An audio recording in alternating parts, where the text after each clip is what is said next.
Ladies and gentlemen, it gives me a great pleasure to be here with you today. Such an excitement to be with you here in Qatar in this prestigious event. I'm going to take a slightly different approach here in my presentation. And since we are talking about broadband, I thought about talking to you about FTTH, a little bit about the socio-economic impact, but more particularly, more data and more information through some research that has been commissioned by the FTTH Council about the status of the market here in the Middle East, and some figures to get a sense about how the market is developing here in the Middle East. So let's start and look at a global panorama for the whole market worldwide. If we look really about how the market is developing, we find that the Asia Pacific is really doing particularly well. About 45 million subscribers in the Asia Pacific region. If we shift to Europe, we look, Western Europe is more than 3 million subscribers. Eastern and Central Europe, we're talking about maybe 3.9 million subscribers or more. If we focus on Russia, we find a good number of 4.2 million subscribers, more than that. Across the Atlantic, it's about 8.8 million in the US and Canada. If we come to the Middle East and focus on the Middle East, we're talking about 0.3 million subscribers. That's about 330,000 subscribers. So it's definitely some momentum. Definitely it's picking up in the Middle East. A lot of pioneering countries like in the UAE, particularly happy about the direction that Qatar is taking when it comes to FTTH and building FTTH network and adopting a national broadband agenda for FTTH. If we look really at, this is a slide that shows the penetrations, and if we look at the Asia Pacific, the penetrations are quite high.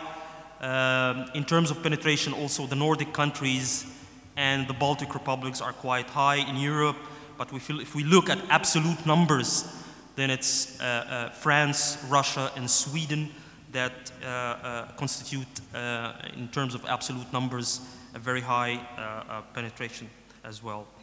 If we look at the UAE is a very shiny example. We're talking about 30% of households are already covered with fiber networks. That's a very interesting note to make, that the UAE is actually on the world ranking top and high. But what does FTTH really mean? Does it really mean a transformation? I do share with you my conviction that it is truly a transformation when it comes to offering services. It's opening up the bandwidth and the access and leading to re-engineering of the edge and the aggregation on the core. And it's totally, if you look at the residential part, it's totally changing the consumer experience. And there's a lot of research that has been done by the FTTH Council that shows that there's a lot of satisfaction from FTTH type of connection more than other type of conventional access techniques. So I think in terms of residential services, we're going to see more and more communication services, more and more entertainment services based on video, more and more wider economy services like e-commerce, e-business, e-government, and all of that sort of services.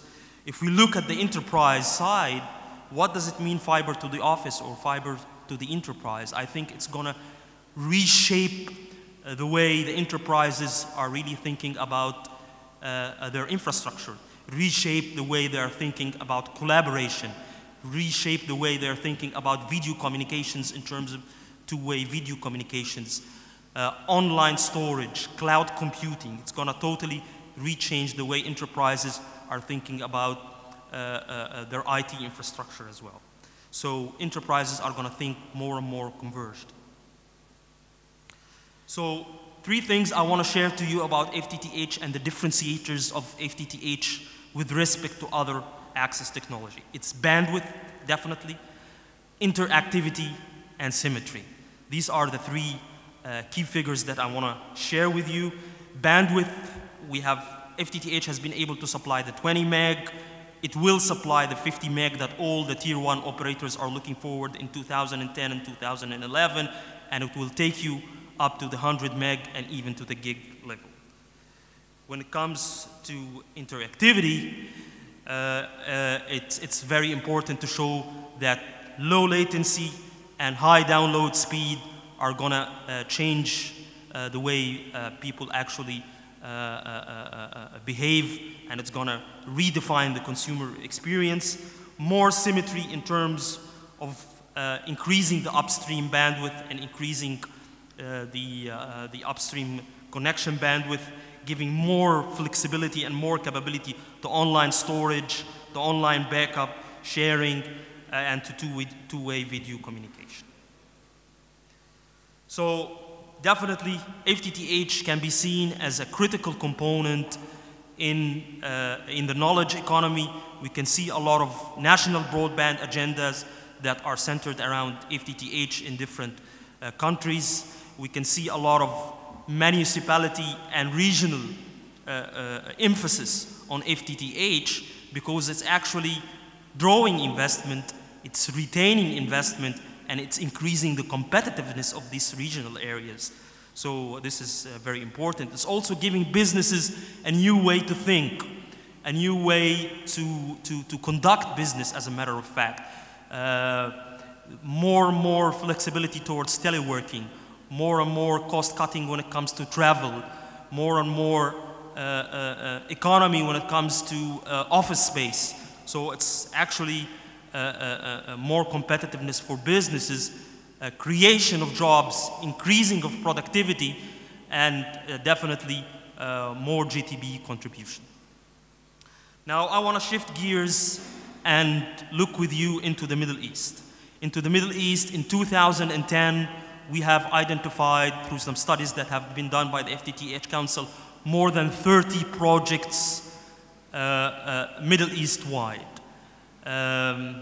It's very important to mention that in UAE we have about more than 800,000 home passed in Q4 2010. In Saudi Arabia, there is a lot of emphasis on gated communities, on new communities, and we have about, I think in Saudi we are talking about more than 30,000 home passed already.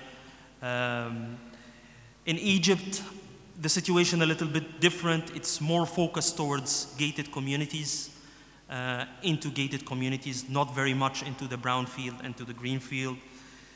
Just like I mentioned in the beginning of my speech, particularly excited about Qatar and the way Qatar is heading with the national broadband agenda based on FTTH.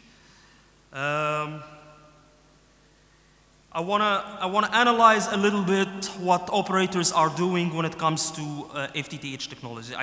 We can see that in the Middle East, the incumbents are taking the leading role. More than 65% of the deployments are really by the incumbents, and around 17% by the alternative operators. This is completely the opposite to what's happening in Europe. In Europe, there's a lot of competition.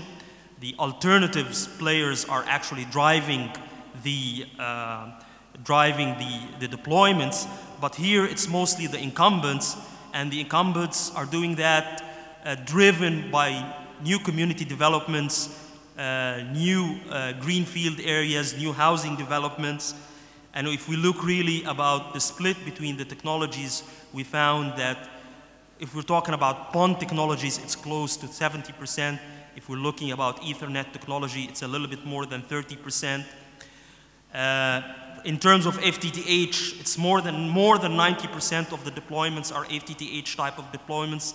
Less than 10% are really FTTB type of deployments.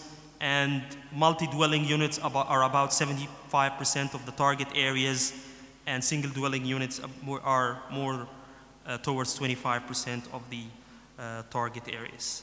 So this is some data that I wanted to share with you about the Middle East, and this is it. That's the end of my presentation, and thank you for your attention and thank you for your time.